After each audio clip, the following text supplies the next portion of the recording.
following is a Comfortably Zoned Radio Network production. Yo, Philly, how you's doing? Welcome to Philadelphia Baseball, past, present, and personal. I'm Bill Kashatus, your host on the Comfortably Zoned Radio Network. Those of us who love baseball dream of being signed by our hometown MLB team and eventually leading them to a World Series title. Actually, just making it to the majors with any MLB team is quite a feat, let alone being signed to play pro ball. My guest had the good fortune to realize that dream. It happened in June of 2010 when Jesse Biddle, a Mount Airy native, was selected by the Philadelphia Phillies in the first round of the MLB draft. It was the first time in Phillies history that the team drafted a local athlete in the first round. Biddle, a 6'5", 225-pound lefty, was a product of Germantown Friends School, where he pitched the Tigers to back-to-back Friends School League titles. In his junior year, the lanky southpaw went 5-0 with a .64 ERA and 61 strikeouts in the 33 innings he pitched. His senior year was even better. Using a 90-plus mile-per-hour fastball, he posted a 9-2 record, 1 save, a no-hitter, and a 1.06 ERA. In 59.1 innings, Biddle allowed just 9 earned runs, 21 hits, and 29 walks while striking out 140 batters. Over the next 5 years, Jesse, pitching in the Phillies organization, collecting 45 victories, most of them at Single-A Clearwater and Double-A Reading. But Tommy John surgery interrupted his timetable to the majors. Traded initially to the Pittsburgh Pirates, Biddle was claimed off waivers by the Atlanta Braves on March 19, 2016, and sat out the 16 season to recuperate from the surgery. The Braves promoted Jesse to the major leagues on April 18, 2018, and he debuted in relief 3 days later, earning a victory over the New York Mets. His first MLB hit also came that month, where else but Citizens Bank Park against his former team. It was an RBI double in the 9th inning of a 10-1 romp over the Phillies. Jesse completed last season with a 6-1 record, 67 strikeouts, and a whip of 1.272, and looks to be a key part of the Braves bullpen in 2019. Welcome to the podcast, Jesse. Thanks for being with us. Hey, Bill. How you doing? Thank you for having me. Thank you for the intro. Absolutely. It's an impressive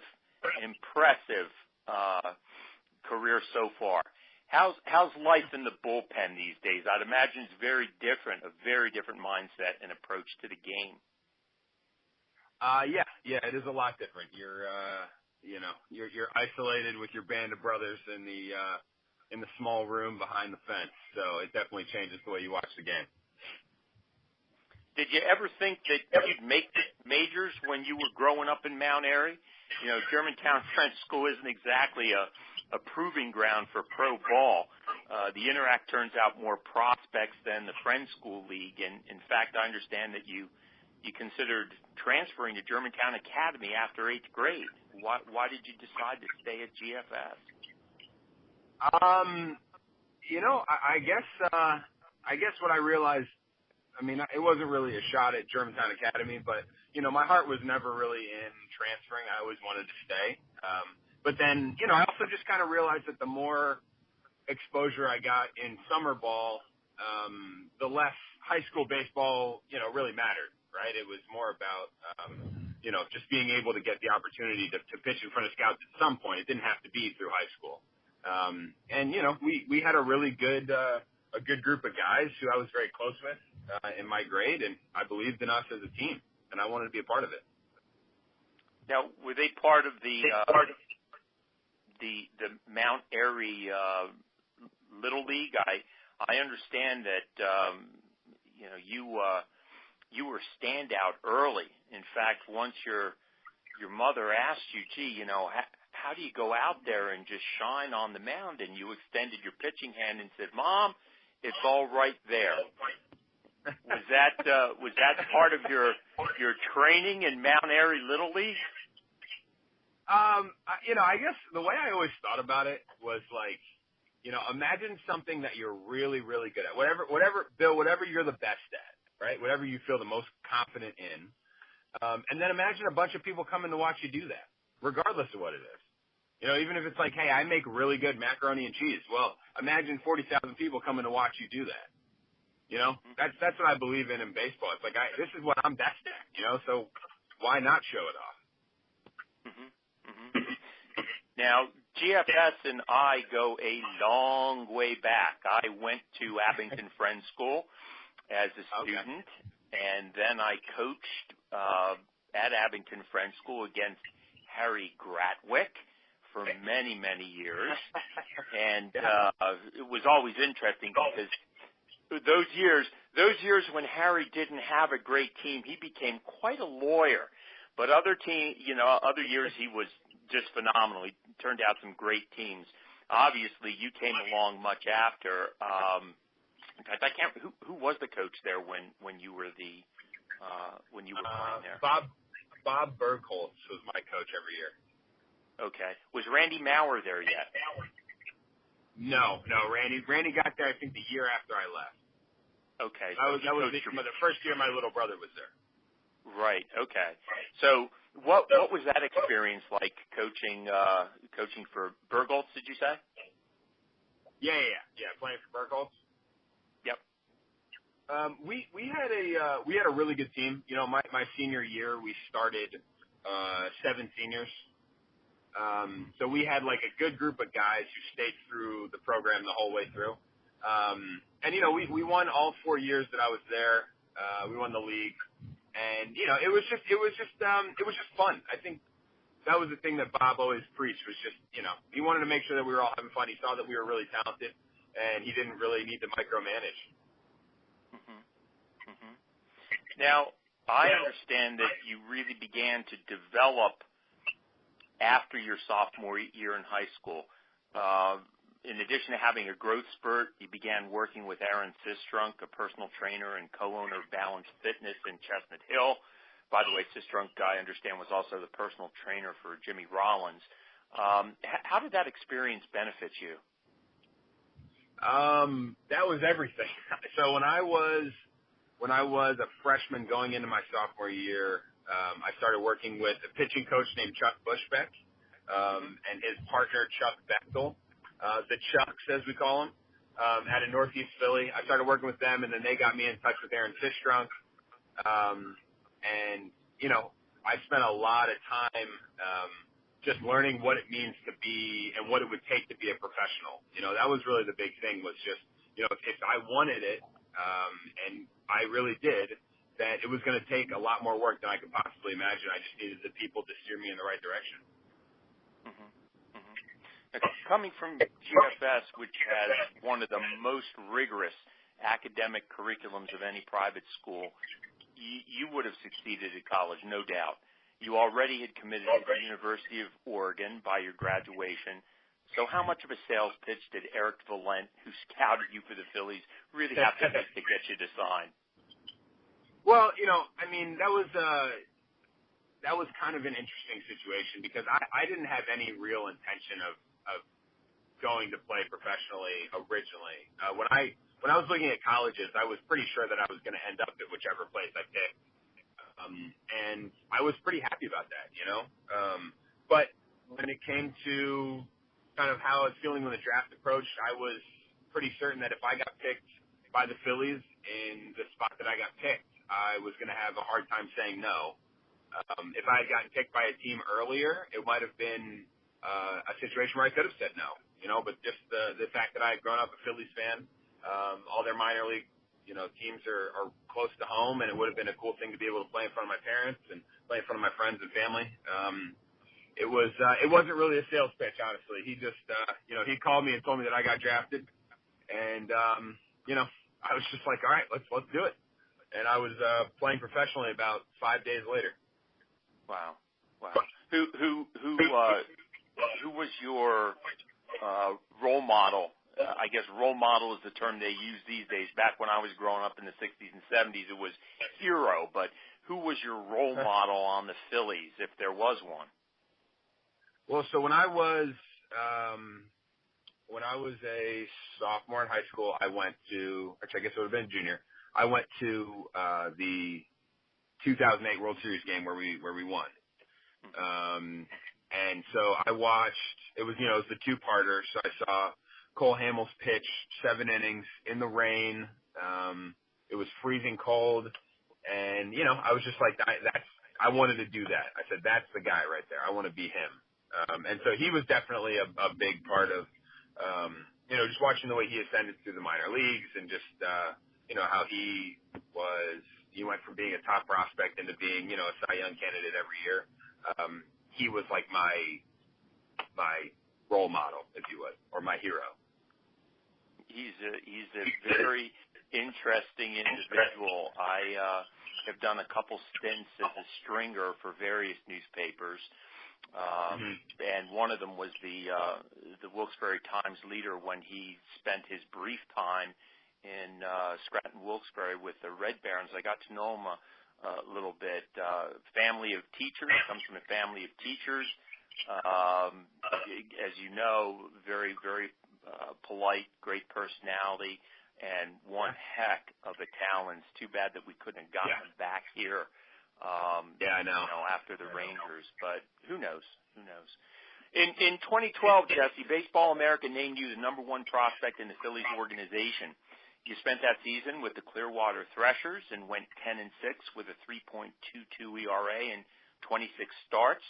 You started the 13th season on a strong note at Reading. On April 22nd, you recorded 16 strikeouts in a game against the Harrisburg Senators that you won. I understand that 6 of those innings you were pitching perfect game baseball. That strikeout, those 16 strikeouts, broke the previous record of 13 for the Fightin' Phils. And then a couple weeks later, you pitched another gem. But you ended the season at 5-14 with a 3.64 ERA and 27 starts. What happened? Well, the season's long, I think would be the first thing I would say. Anybody can have a good month. It's a lot harder to have a good season. But, I think there were a lot of things that happened that year. It was a real maturing process for me.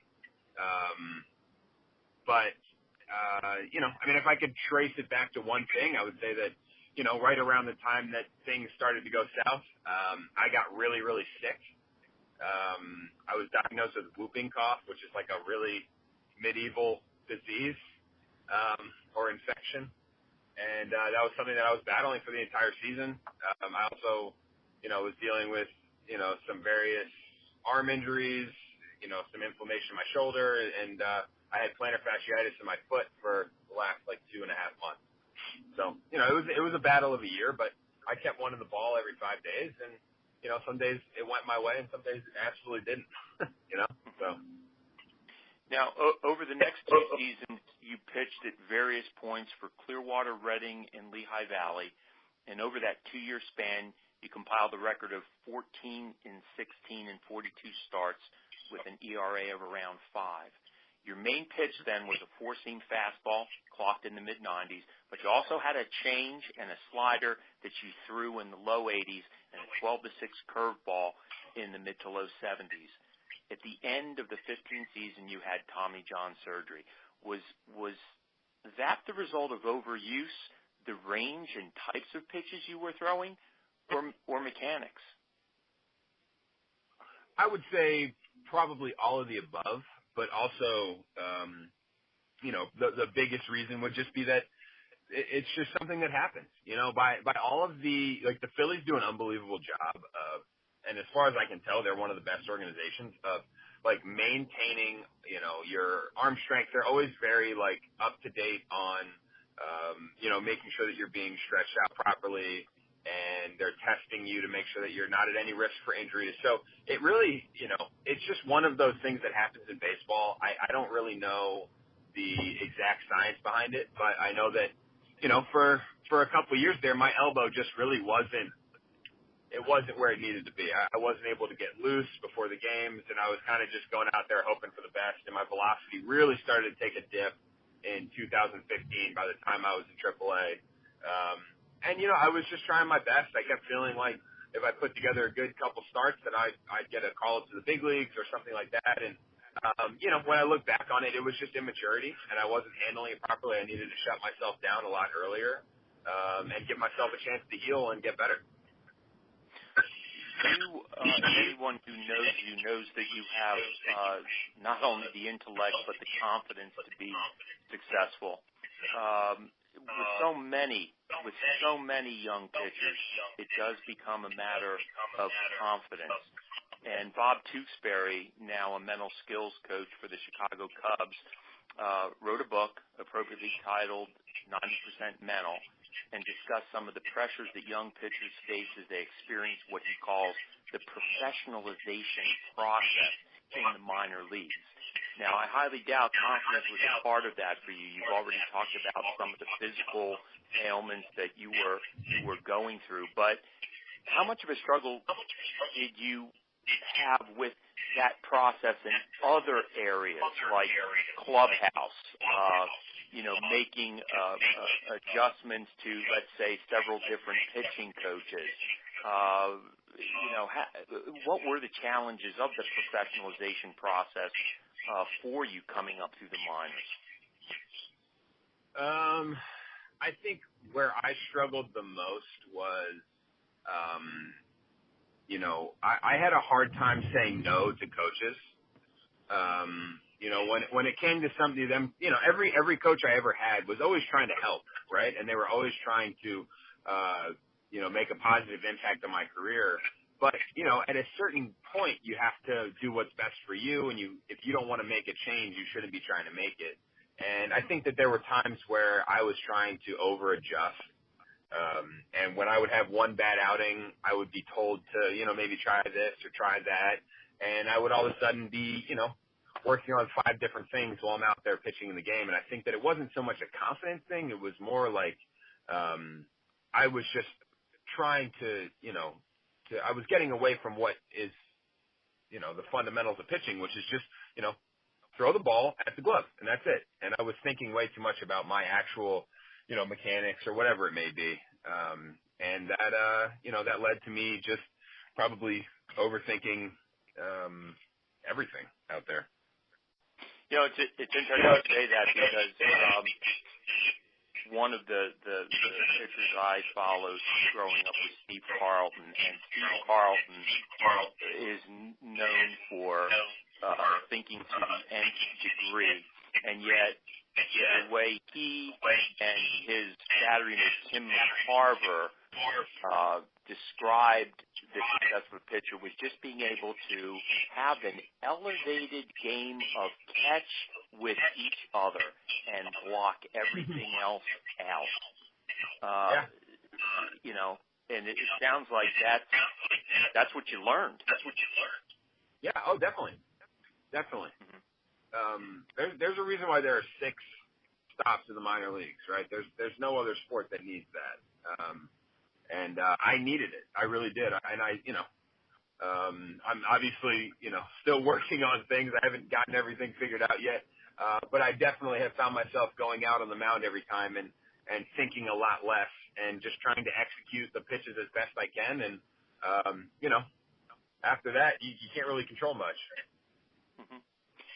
After Tommy John surgery, you took a full year off from pitching and claimed off waivers by first Pirates, but then turned around and claimed by Atlanta, where you made your major league debut as a relief pitcher on April 21st, 2018.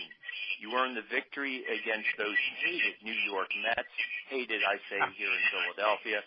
A week later, you got your first hit in the majors, an RBI double in the 9th inning of a 10-1 romp over the Phillies at Citizens Bank Park. Was that poetic justice, sweet revenge, or simply doing your job, Jesse? You know what? I mean, I definitely wouldn't call it sweet revenge. We were winning by a lot going into that inning. I think we were up 9-1. It was an RBI, which is pretty cool, my double. But it was a good friend of mine who was pitching for the Phillies. So I felt a little bit bad, driving in a run off of him. I would have been happy to just hit a double. But it was an emotional experience, I guess, for me. I had always wanted to play in that stadium. I obviously originally thought that it was going to be with the Phillies. But to be able to beat them a couple times and be a part of a team that was in a playoff race against them for the entire year and came out on top. And even, we clinched the playoffs playing against the Phillies at home in Atlanta. So, there were a lot of kind of run-ins with that team, and there are so many guys on that team that I respect as baseball players as well as people who I'm still very close with. But at the end of the day, the Phillies didn't believe in me as much as the Braves did, and the Braves took a chance on me.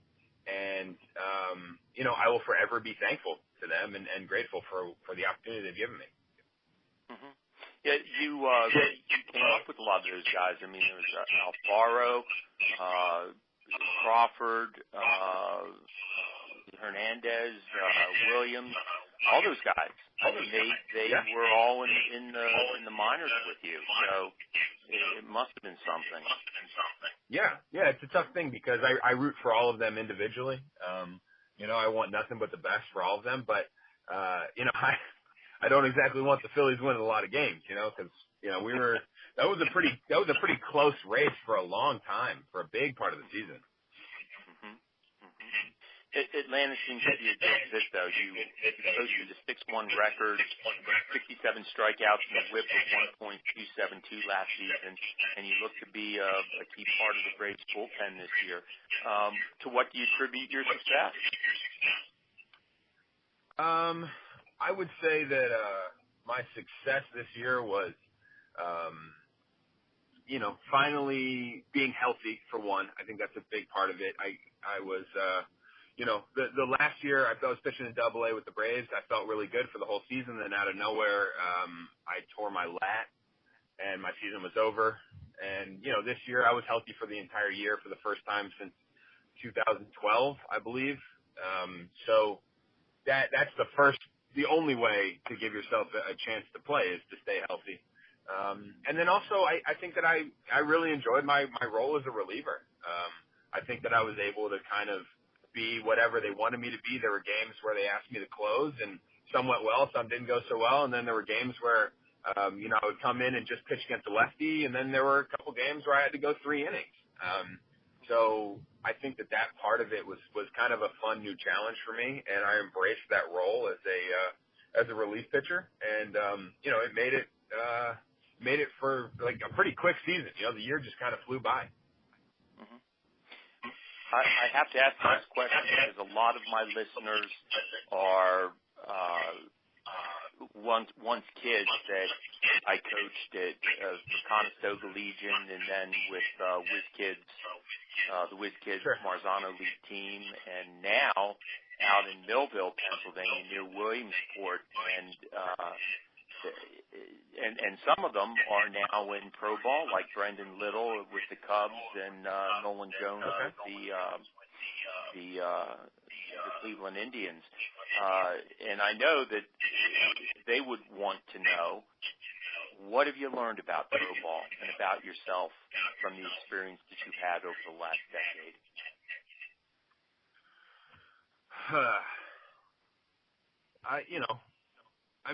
That's a pretty loaded question, I think, and there's a lot of ways I could go with that. I definitely have learned a lot about the importance of kind of the everyday and the importance of the mundane kind of like small tasks that you have. That was one of the things that I learned with all the rehab that I've done, all the injuries, is just how important each little thing you do is, and not to really get caught up in the big picture of where you're trying to go, and just to focus on the left foot going in front of the right foot. And that was a thing that I've always struggled with is, when guys always say that to me, is when I was younger, they would always say, like, you want to get called up to the big leagues yesterday, and you need to focus on, today. And that was definitely true. That still rings true. And, there's nothing wrong with wanting to push yourself and wanting to, achieve as much as possible. But at the same time, you need to be able to focus on, the process that gets you there. And, I think that probably rings true with any profession. Mm-hmm. Last question. If you had to do the whole thing over again, would you have signed with the Phillies? Definitely. Yeah, no, I mean, there is no regret or anything when it comes to this whole process. I made the decision that was absolutely the best for me. It is not every day, as you said in my intro, right? It's not every day that a Philadelphia kid gets drafted in the first round by his hometown team. So there was no way that I could say no. And I am very grateful to the Phillies for a lot of things that they taught me. Jesse, thanks for being with us, and good luck with the upcoming season. Stranger things have happened in Philadelphia, and who knows? Hopefully we'll be seeing you back in those red pinstripes before too long. So, again, thank you. Yeah, we'll find out. I'm just going to keep trying to throw the ball at the glove. Thank you, Philly fans, for tuning in as well. See you next week for another podcast of Philadelphia baseball, past, present, and personal. This is Bill Kashatus, rounding third and heading home on the Comfortably Zoned Radio Network. The proceeding was a Comfortably Zoned Radio Network production. Thank you for listening.